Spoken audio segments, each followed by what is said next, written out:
What'd you make of Evan Mobley tonight? Especially, they were playing pretty physical in the first quarter, I thought, and then, you weren't. You were coming out a lot more aggressively than I thought the other game, but he was seeming to have a lot of trouble with you on the other end too. Did you really, especially with Jared Allen going out, did you really key in on Mobley tonight? No, I was just trying to be aggressive, trying to make as many uh, right plays as I can and good decisions as I can.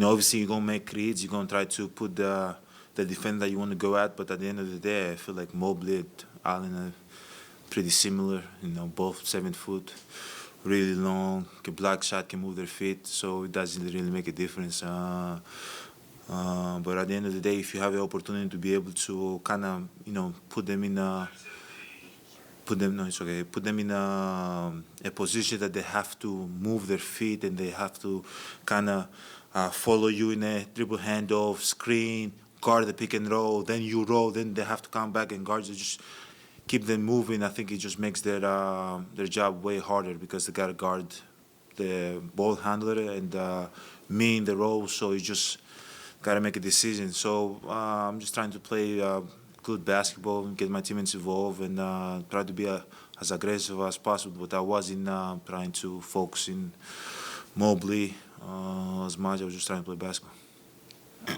One of Brooks' 6 blocks was in the third quarter, and it leads to a transition bucket, and that bucket is what gave you all the lead, and you never lost it after that. Aside from the simple fact that he denies a shot, how impactful can those plays be? Those blocks that he has, how impactful can they be? They're big. They're big. He was unbelievable. I think he had like 8 blocks a day. He's been playing unbelievable. His effort on defense is incredible, and we need him to keep doing that. Like, he makes us so much better. He makes our defense so much better. It just makes it tough for anybody that has the ball. And people are just, intimidated to get in the paint whenever Brook is in there, which is it gives time for the point guards and the guards and the wings to get back on defense. But at the end of the day, like, as I said, he was incredible. And there's times in the game that you kind of like look and you're like, Brook, go get it. And you're like, I'm yelling at Brook. He's blocked like 8 shots. He's contested like 15, but you just get used to it so much that he's always there to protect you. You kind of take it for granted, but I'll try as much as I can to not take it for granted and, realize and acknowledge the hard work and how much effort he puts on defense. And he definitely helped this team be great and keeps our defense in a high level whenever he plays like that. Javon gets you a lob, and I think he threw it from like right inside half court. I know when I've talked to Chris about when he lobs you the ball, there's some sort of eye contact that you all have, and that's how you know Chris is going to lob it to you. In that particular moment with Javon, was there any eye contact? Did you know that he was going to try to lob it to you? How does that work? No, he just gotta trust. It's trust. He gotta trust me. I gotta trust him. And in my position, I cannot let him down. If a point guard throw the ball from half court to you, you gotta get it. You cannot force a turnover because he'll lose his trust. He'll not gonna throw it again. And I just try to jump as high as I could and try to go get it. Obviously, with Chris, we've built so much chemistry. We've been together for 10 years. He's thrown the ball for me probably like 300 times, and if I don't get it one time, he knows that if it's there, he's still going to throw it to me. But with Javon, we just got to keep building that connection, that chemistry, that, hey, if you throw me the ball, I'm going to do my best to get it. And it was an incredible pass by him. Just what changed in terms of y'all's intensity to be able to, I think, 23-2, first 8+ minutes of the third quarter? What did y'all just do differently? Was it just a matter of effort, intensity, or what? No, it was, to be very honest with you, we were aggressive. We were making right plays. We had a little bit luck in our side to made some of our shots. But defensively, Brook was all over the place. I think the guards did a great job just making as tough as possible, denying a couple times Garland and Donovan Mitchell. But like, Brook was incredible. Brook contested every shot for us, and Canada wasn't able to score, and it gave us momentum. We were able to rebound the ball, go the other way, and just read the game, make good plays. And as I said, we had a little bit luck in our side, and we was able to knock down some shots, get downhill, and was able to get that momentum and keep it going. But I think it started from our guards, defending the pick and roll, and Brook just contesting every shot on the defensive end. The lob started a less than 2 minute stretch for you. You had 9 points in that third to flip the lead. Brook had a 3 in there as well. But I know there were stops. Was it all just about you getting into transition, or did you kind of feel something there or see something with space where it was like, okay, this is a moment to maybe step on the gas a little bit and kind of take over? No, I just, as I said, try to make good reads, try to let my instinct take over, and try to play within the game. There was a lot of gaps that I was able to take and create, make something happen. But I wasn't like, okay, now I'm just going to go. I tried to go throughout the whole game, 48 minutes, but I think just the momentum defensively, like everybody was moving, everybody was guarding, everybody was rebounding the ball, and we were able to run, and there was so many open gaps for everybody. For me, in transition, guys were in the corner ready to shoot. Brook was trailing, like it was just clean, and we were able to take advantage of that. That's why we took the lead. What did you have a conversation with Robin when he followed you to the corner and then maybe half court? I've never seen that in basketball ever, I think. And back in the day when I was like, I don't know, 16, 17, I was being denied, full court. I wasn't able to get the ball, but like in my NBA career, I've never seen like being half court and being denied. I felt like Steph Curry for a second there, But it's fun. It's part of basketball. I don't know why he did it, but my teammates took advantage of it because there's no shot blocker, so you just play 4 against 4. Were you wondering how far you could take him back? Like it felt like I was surprised.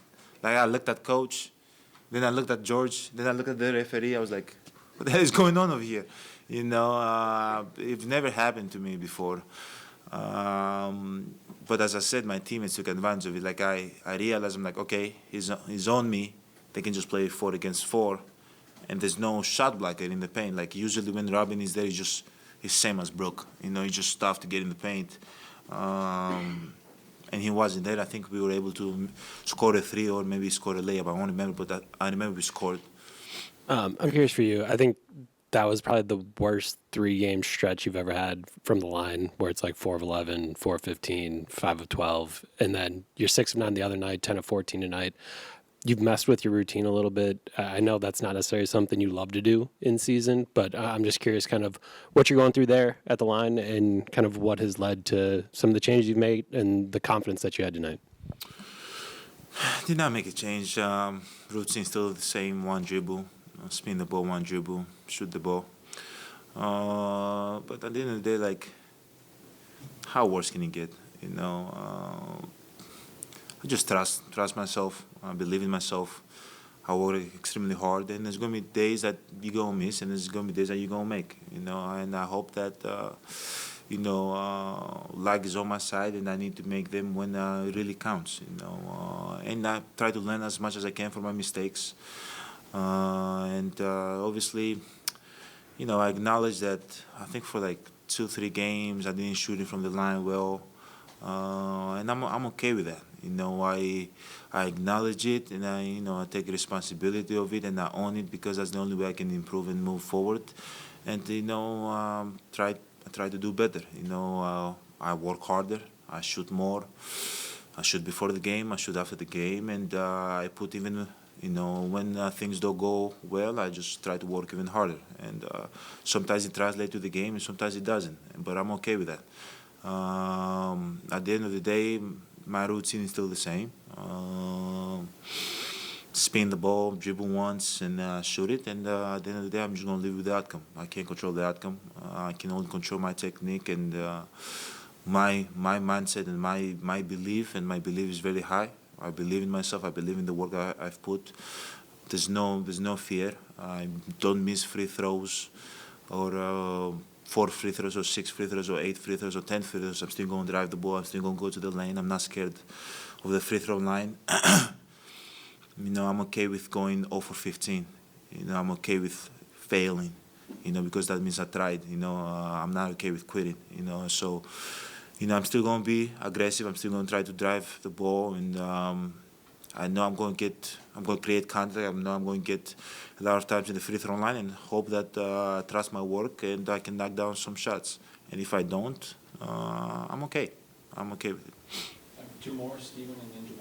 Giannis, playing off that, did Game 6 of the finals help improve that mindset of what you can do at the free throw line? No. Game 6 was just another game. A big game for the organization, a big game for the city of Milwaukee, a big game for my career. But no, it's not that game. That was 48 minutes. I've spent hours and hours and hours, in the practice facility, in the gym at home that I have, in Greece, working and trying to, improve my shooting ability. But that was a game that we needed to make shots. We needed to score the ball, and there was luck by my side and a lot of belief that I could make the shots, and I was able to make a bunch of shots that night. But it wasn't, I'm not going to say after that night, oh, my confidence was so high. And I really believe in myself now. No, it was just another game. Good or bad, it's just another game. He asked you about Evan matching up tonight, but I'm just curious about over the past couple of years or 2 years of playing Evan, just kind of what your thoughts on him and his game. What kind of impression has he left on you? Great player. Has a bright future in this league. Plays the right way, plays hard. Do everything for his team to win. For a guy 7 feet, 6'11", I don't know, I think 6'11", 7 feet, around there, he can move pretty well. Skills are pretty good, and it's no matter of time, that he's gonna have a breakout season and be one of the best, power forwards in the league. But it's up to him. It's up to him if he's gonna put in the work. But the skill set and the body is there, and it's up to him if he's going to work hard and fight through adversity to, insert himself in the among the best in the league. But the skill set in his body, it's there, and he's been playing well for them. It's helping them win games. He has a bright future.